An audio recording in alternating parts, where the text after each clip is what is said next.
Let's be honest. Most regular Jews struggle with Elul and the Yom Ra'im. It's that time of year when we wake up every morning and we're met with a mixture of pressure and guilt and the heavy awareness that the Yom Ra'im are creeping closer. And for many of us, it's overwhelming.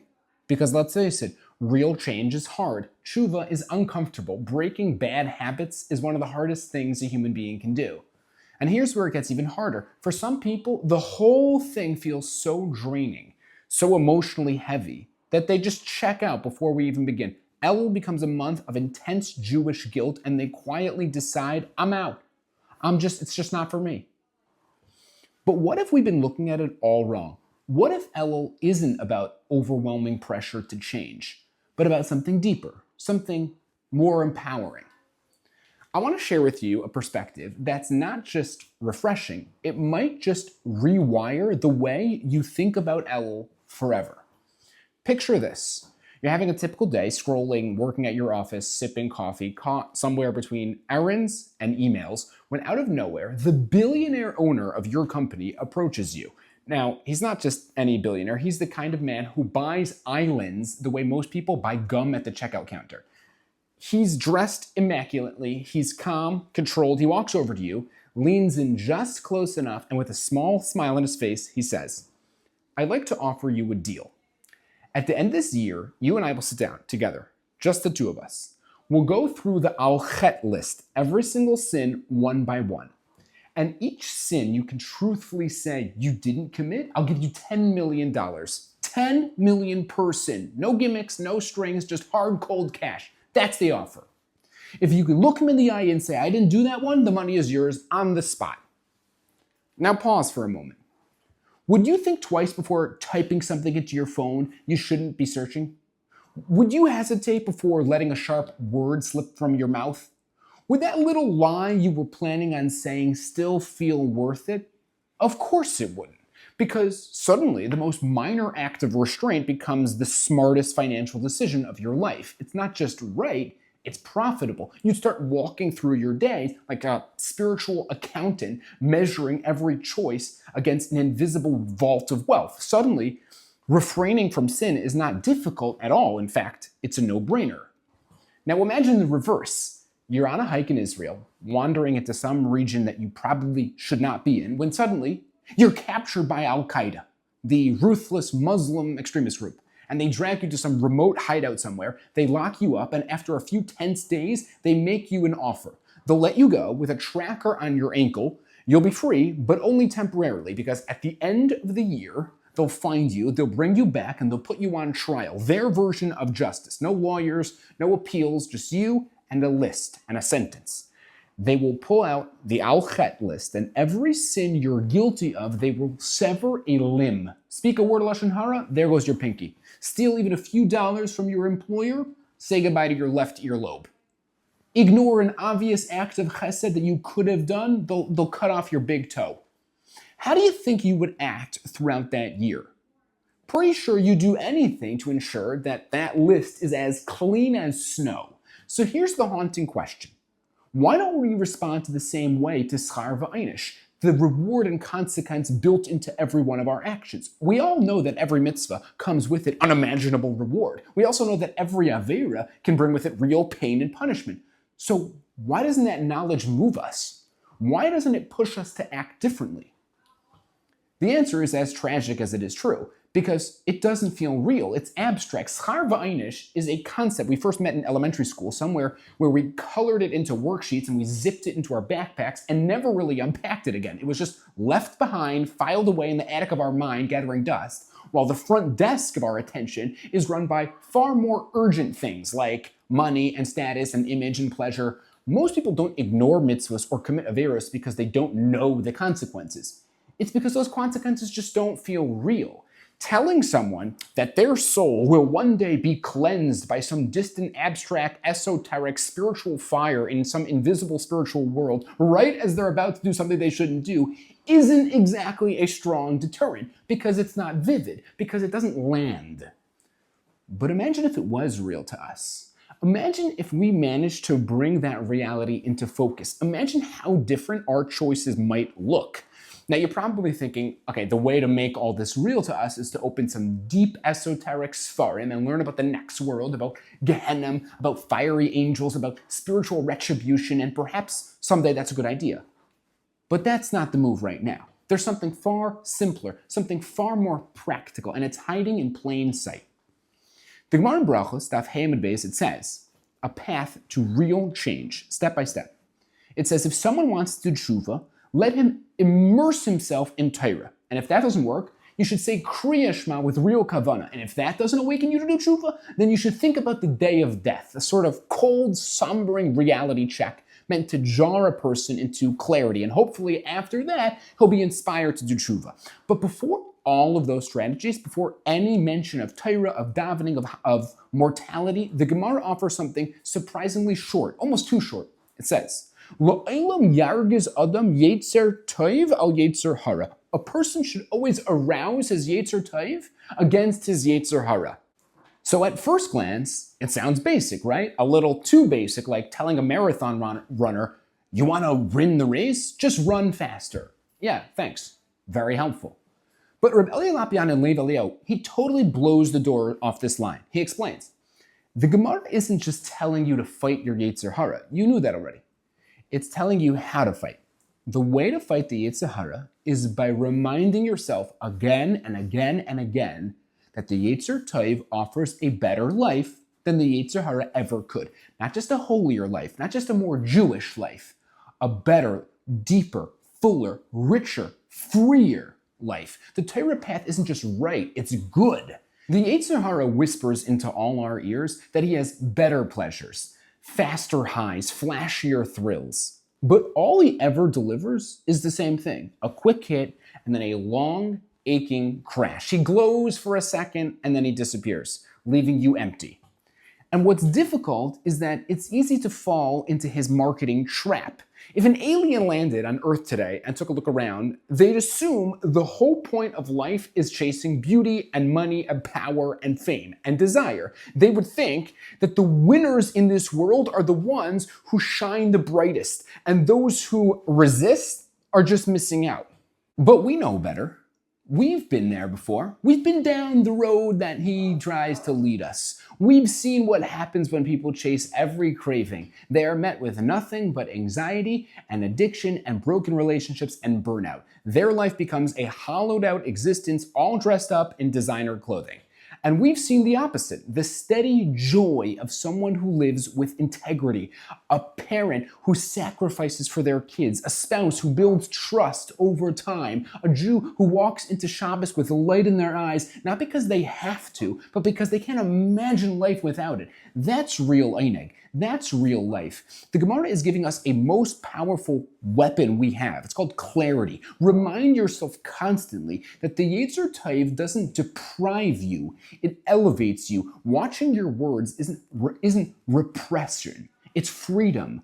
Guarding your eyes isn't restriction, it's peace. These acts of self-control, often mistaken for limitation, are actually the foundations of a richer, fuller life. Because the truth is, living with a loose tongue leads to regret, not release. Letting your eyes just absorb everything around you doesn't expand your world, it dulls it. Venting unchecked emotions may feel raw and real, but it almost never brings healing. Real joy, real presence, real greatness comes from living with intention, choosing depth over distraction, choosing presence over performance. It's knowing that being fully there for your family is more meaningful than earning another dollar, that living with spiritual awareness brings a lot more satisfaction than chasing fleeting highs. A life of restraint isn't a life of lack. It's a life of clarity and purpose and lasting beauty. The more we internalize that truth, the easier it becomes to make better choices. Not because we have to, but because we finally want to. Sin is always born from the same lie. If I don't do this, I'll miss out. But that's false. It's false every single time. That's why the Gemara doesn't start with threats of punishments or promises of paradise. It starts with a mental shift. Wake up, remind yourself, reframe the battle. Elul and the Yom Noraim is not about sheepishly going to shul to pretend like we're okay with exchanging our good life with the one that Hashem wants us to live. The Yom Noraim are not robbing us of our quality of life. It's offering us something better. Other religions love to talk about the next world, about kingdom come, about the great reward that awaits those who are martyr themselves. Do you know how many times the Torah explicitly talks about Olam Haba? A grand total of 0 times, not even once. You want to know why? Because that's not where we start. We start here, in this world, with this life, because a Torah life isn't just the best afterlife. It's the best life, period. We are called the Am Midushne Eineg, the people intoxicated with pleasure, because we are the people fattened, not by indulgence, but by a deep, holy, soul-filled delight, the only one that lasts. And the more we remind ourselves of that truth, the more we make it real, the easier it becomes to choose it. When a lot of people think of Jewish history, they often picture a long, gray corridor lined with grief. Pogroms pounding at midnight, ghettos filled with fear, German trains traveling throughout Europe, a people forever fleeing, forever hunted, a brutal chain of tragedies after tragedies, occasionally interrupted by a breath of peace. That's how many people view Jewish history. And yes, those shadows are real. They're part of our story. But they're not the whole story, not even close. Because if you zoom out, if you listen not just to the screams of Jewish history, but also to the whispers of Jewish history, you'll find something else. You know what you'll find? You'll find beauty. You'll find dignity. You'll find lives so saturated with meaning that even the darkest backdrops couldn't drain it of its light. Because when you look at Jewish history with mature eyes, you realize that for the overwhelming majority of world history, the Jewish people have enjoyed the best quality of life of any people on earth. I'll say that again. For the overwhelming majority of world history, the Jewish people have enjoyed the best quality of life of any people on earth for thousands of years. The Jewish people have lived lives that were in many ways the richest and most elevated on earth, not in palaces, not on thrones, but in the places that count. Well, you might say, what are you talking about? We lived in fear, in poverty, in exile. We were hated. We were hunted. We were harassed. Maybe so. But that's only if you measure life in luxury and power. But Jews don't measure life that way. We're far deeper than that. True, often we were poor, but we were rich in ways that mattered. True, our homes were often tiny, but they were filled with laughter and tradition and warmth. Children grew up not on screens, on stories, on melodies carried by candlelight. We knew how to cry, but more importantly, we knew how to sing. There was a structure, there was belonging, there was purpose, a rhythm of holy days and sacred nights. We had the strongest families on earth, the most joyful rituals, the purest children. Our weeks were anchored by Shabbos, a rhythm of light and love that the world still can't understand. We mourned with meaning. We celebrated with soul. Communities weren't just zip codes. They were lifelines. Simchas were shared by everyone. Pain was carried by everyone. You knew who your father was, and if you didn't have a father, the entire town raised you. We may not have had mansions, but we had marriages built on loyalty and trust. We didn't dine with royalty, but our children sang songs that the world can't even comprehend. We didn't need wealth to feel rich. We didn't need power to feel strong. We had values that couldn't be stolen. We had Shabbos tables that made kings look poor. You want to talk about quality of life? The world chases it in stadiums and movie theaters. We found it in Torah and Chesed.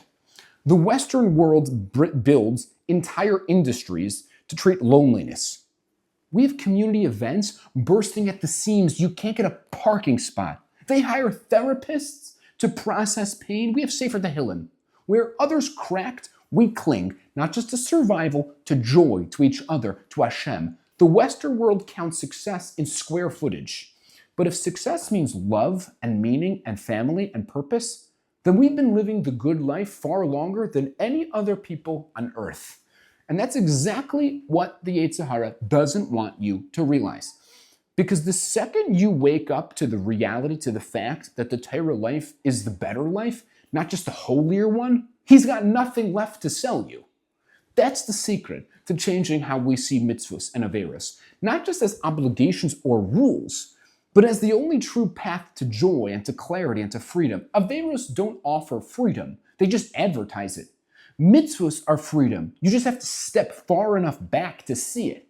And that's the first step to fighting the Yetzer Hara. Not with guilt, not with fear, but with clarity, a deep, visceral knowing that the Torah way is not just right, but good. It's the good life we've always had and can always choose again. Perhaps the most dazzling symbol of Western values can be found blazing in the Nevada desert, the city of Las Vegas. No place on earth screams indulgence and fantasy and live your truth louder than the city that is called Sin City.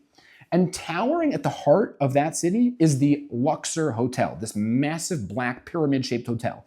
And at the very top of that hotel pyramid beams the brightest man-made light on earth. 45 xenon light bulbs, each the size of a washing machine, blasts a beam of light into the sky with such unbelievable intensity that pilots are warned to steer clear of it because they literally can get blind. Astronauts have spotted it from space. That beam shines with 42.3 billion candle power. It is the brightest man-made light on the face of the earth. That is the Western world's definition of light. Big, loud, impressive, empty. Our light came from a different mountain. Smaller, unassuming, wind-whipped, wrapped in thunder, a mountain called Har Sinai. It didn't shoot lasers into the sky. It didn't need to, because from its peak came a light not meant to dazzle, not meant to distract, to direct, not to blind, to illuminate. It doesn't scream, it speaks. It's a light that doesn't burn you out, it builds you up. The pasuk says, "Kfirim rashu v'ra'evu v'darshei Hashem lo yachzeru kol tov." Those who choose raw hunger, who follow their cravings, remain starving their whole life. But those who seek Hashem lack nothing. That's not poetic fluff or some future tense promise for Olam Haba. That's a fact of this world. You want a good life? A stable, joyful, purpose-driven, deeply satisfying life? Follow the Torah. Plain and simple. In 2008, the New York Times partnered with the Gallup organization to launch a massive research project, a coast-to-coast deep dive into happiness in America. And they conducted hundreds of thousands of phone interviews, reaching people in every state and every city and town. And respondents were asked about everything about their emotional well-being, their job satisfaction, their physical health, relationships, overall quality of life. They went through everything that would make a person happy. And the goal was to find out which group in America was actually living the quote-unquote good life, to discover which people in America were the happiest people.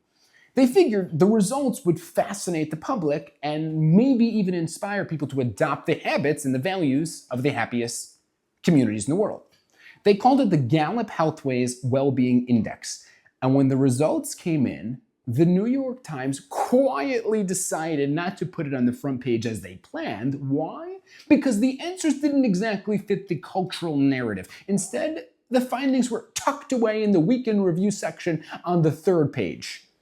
Want to guess who ranked as the happiest people in the entire United States? Yeah, you guessed it.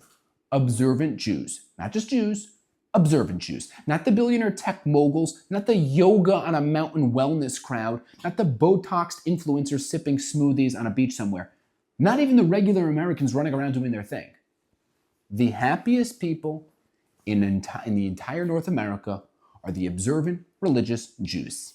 It's the people who still dress like it's the 1920s. The ones who start their morning with tefillin and tefillah. The ones who don't use technology for 26 hours every week. The ones who fast, who pray, who cry over ancient texts and whisper blessings over bread. They're the happiest. The world was stunned. You know who wasn't stunned? Us. Because deep down, we've always known. Beneath the static of modern life, the noise, the guilt, the confusion, we know exactly where joy lives. We've tasted it on Shabbos. We've felt it in the warmth of our homes. We've heard it in the laughter of our children, in the quiet strength of a community that shows up when it matters most. We've seen it in the beauty of living with purpose and Elul. This sacred stretch of time is our return to that joy. That's the mindset we need. That's the shift that can turn Elul from spiritual chore we dread into a soulful reset that we crave, from a hurdle to a haven, from guilt to greatness. Because maybe the sound of the shofar every year isn't some divine alarm clock that's slapping you in the face, yelling, "Change or else." Maybe it's something softer and stronger.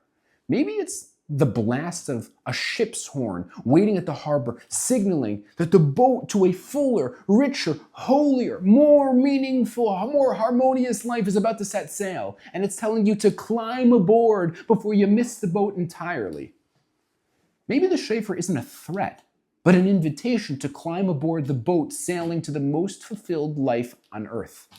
Because the question of Elul isn't, are you ready to change? The question is, are you ready to stop missing out?